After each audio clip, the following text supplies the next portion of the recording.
पठानकोट समेत सिंध भर में बसने वाली हिंदू बिरादरी आज अपना खुशियों भरा मजहबी त्यौहार दिवाली जोशो खरोश के साथ मना रही है।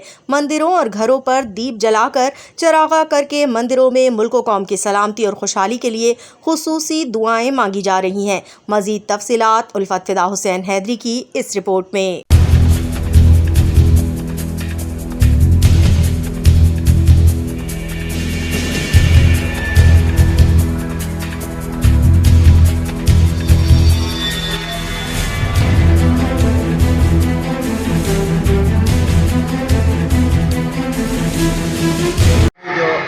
त्यौहार है वॾे वॾो हिंदुनि लाइ त्यौहार आहे।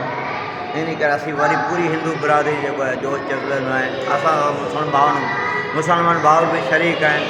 जॾहिं असीं ईद वग़ैरह ते असीं उन मिलंदा आहियूं, उनखे मिठाइयूं वग़ैरह ॾींदा आहियूं, ख़ुशी जो इज़हार कंदा। अहिड़े नमूने मुसलमान भाउर बि असांजो जेको आहे असां दीवाली अचनि था, मुबारकूं ॾियनि था। ॿियो जो इहो असांजो त्यौहार जेको आहे तमामु घणो पुराणो आहे।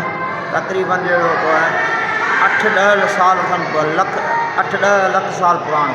श्री रामचंद्र भॻवान जॾहिं रावण ज़ालम जेको उनखे मारे सच ऐं हक़ जो दौरु वरी वापसि मुक़ररु कयो, उन हिसाब सां दीवाली मल्हायो।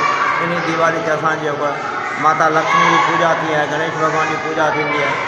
ऐं ॿियो त असांजे पाकिस्तान में हर मज़हबी हर जेको धर्मी त्यौहार मल्हाइण जी आज़ादी, को मतभेद कोन्हे, को ॻाल्हि कोन्हे। जहिड़ो कुझु असीं अॼु 5 साल थिया आहिनि हिन मंदरु ठहे खे।